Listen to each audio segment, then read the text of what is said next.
Twinkle miss આપણે પતંગ શા માટે ચગાવીએ? જો બેટા, પતંગ નાના બાળકોને અને મોટાઓને સૌને ચગાવવા માટે ખૂબ જ પ્રિય રમત છે, ખૂબ જ પ્રિય પ્રવૃત્તિ છે.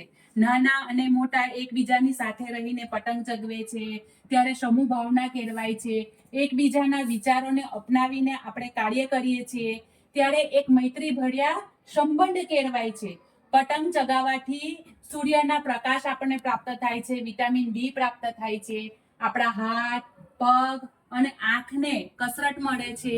પતંગ ચગાવવાથી આકાશ, હવા અને ખુલ્લા વાતાવરણમાં રહેવાનો આપણને એક અનેરો અવસર પ્રાપ્ત થાય છે. પતંગ ચગાવવું એ ખાલી માત્ર મનોરંજન નથી, પરંતુ તેની સાથે સાથે આપણે સાવચેતી રાખીને પણ કામ કરવું જોઈએ.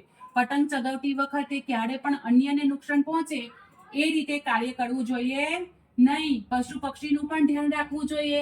તો એના માટે શું કરવું જોઈએ? તો પશુ પક્ષીની રક્ષા કરવા માટે પતંગની દોરીને બહુ જ પાકી રીતે ઘસાવી જોઈએ નહીં. અને વહેલી સવારે સૂર્યાસ્ત પછી આપણે ક્યારે પણ પતંગ ચગાવવા જોઈએ નહીં.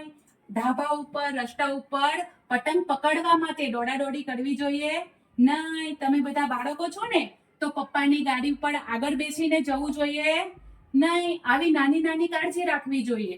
પશુ પક્ષીને કોઈક ઈજા થાય, નુકસાન પહોંચે તો તરત જ નજીકની જીવદયા ટ્રસ્ટ હોય ને, ત્યાં હેલ્પલાઇન નંબર ઉપર તરત કોલ કરીને આપણે પશુઓની રક્ષા કરવી જોઈએ.